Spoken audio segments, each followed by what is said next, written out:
What is going on, everybody? Back on the New England Shakeup, Alex here. And the number one point that I want to get into today, and the team that I want to talk about today, is none other than the Boston Celtics.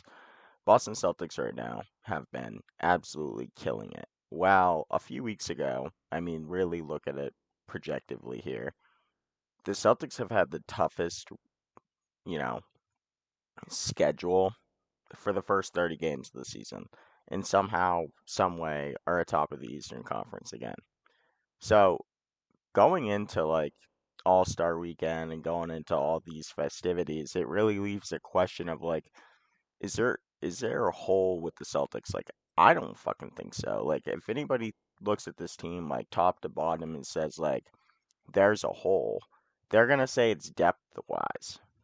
But like people forget like Hauser and Pritchard and even like O'Shea Brissett and this new guy Queta that they have that come off the bench sometimes when Porzingis is either hurt or have Al on minute restriction or Al is just not playing because of the age restriction now that the league has.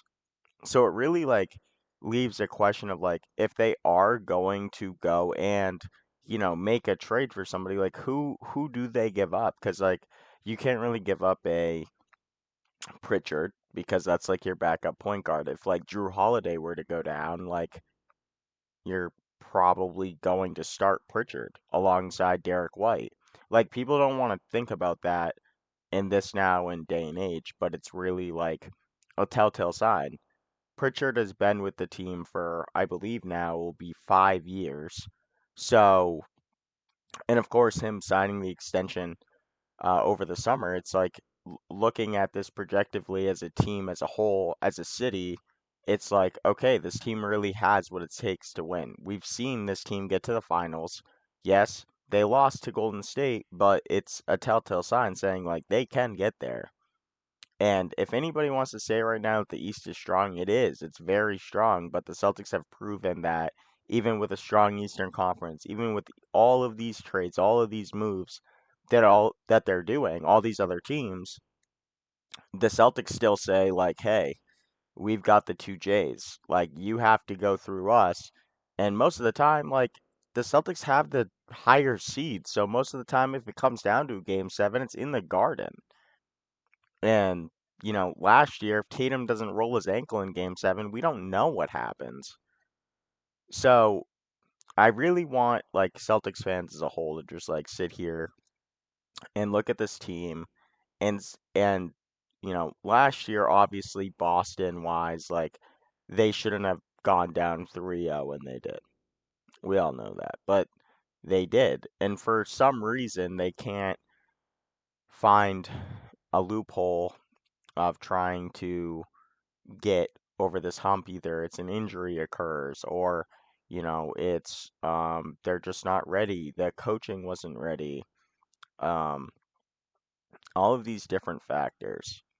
Now, if the Celtics were to make a move, in my opinion, it would be for another 3 or 4, you know another small forward, power forward, can play both, maybe even play a little bit of two, maybe can even play a little bit of big, vice versa.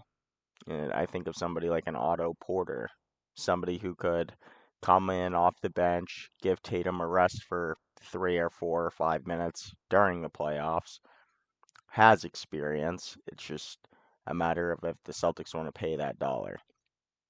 Um, Going forward with this team, the Celtics have to think long term and short term about this because Drew Holiday's only going to get older. Al Horford, guys, is just going to get older. They have to think about this future wise and short term. If the Celtics get to the finals this year, I don't see anybody beating them if they're healthy. Health's always a big thing, guys.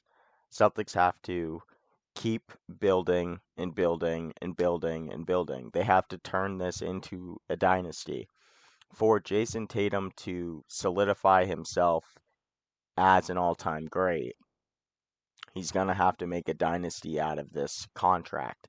and out of this next one that we're about to give him. People forget about that. Jalen's probably only going to be the highest paid player for 1 year until Tatum gets his deal. We can only look so far because it's, January turning into February here soon. But we can only look so far as to say, where can they get? Where can they go? They're not going to make a move at the deadline. Brad isn't going to make a move at the deadline. They're going to stand packed. And when they stand packed, usually good things happen, good things turn out. So you can't really force their hand, so you speak. So, um, on the New England shakeup, I obviously haven't put out a few episodes in the last few weeks.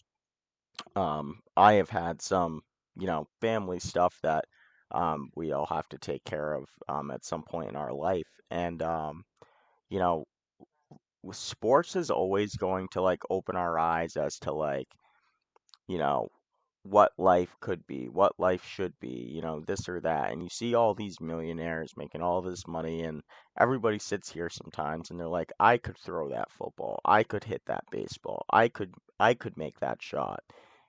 And the thing that people need to understand is like 90% of those things are not true. Like, you're not going to be able to hit a 90-mile-per-hour fastball. You might not be able to throw that football to the sideline when they're playing a cover four look. People don't have a very good perspective on sports anymore. And a lot of that comes with betting. Like, I think betting has completely ruined sports because, you could set a parlay on any player, say, say tonight you put a parlay in for Tatum 20 points. That will be the time that Tatum has an off game and is hitting the front rim the entire time, and because the casinos know it's never a winning game. The New England shakeup does not prohibit betting, but definitely the New England shakeup thinks it's very frowned upon. But the number one thing that I want to talk about today, getting into further episodes down the road when the Celtics keep up this incredible run that they're on, is the health of Kristaps Porzingis is going to be very vital to this team. Okay, Kristaps Porzingis right now is averaging about 2 blocks a game, averaging about, I think, like 15 or 16 a game right now. Let me let me make sure I'm not wrong on that. I'm actually wrong on that. He's averaging about 20 a game. So taking away a 20 point per game scorer and a 2 block per game blocker, that's taken away 20 points on offense and a very big, reliable defensive need, which is defending the basket. And if the Celtics don't have Porzingis in the playoffs, then they're not going to get to where they want to go. It's only going to go so far. They can only think certain ways when certain things happen. There's not Grant Williams walking through that door. That's not Marcus Smart walking through that door. So if Porzingis were to get hurt, then Horford is starting. And if you say you're playing in Milwaukee, or if you're playing a New York Knicks team, or if you're playing a Miami Heat, or if you're playing a, dare I say it, Philadelphia 76ers, who's going to guard any of those bigs that those people have? And say you get into a match against Cleveland and you don't have Porzingis against Allen, and, when Mobley does come back and Mobley's healthy, that's a disaster waiting to happen. And everybody knows that. That's why the number one goal is for this year is to stay healthy all throughout. That's why you're going to see sometimes Tatum resting. That's why you're going to see sometimes Jaylen Brown resting. That's why sometimes you're going to see Porzingis sitting some games. You're going to see that because they know he's brittle as a bone. He is big, he is effective, but he's only effective for so long. And the Celtics are starting to figure that out. They're starting to put the pieces together. Let's hope that they can put all the pieces together this year to win the championship. Because that's the most important thing in Boston is championships.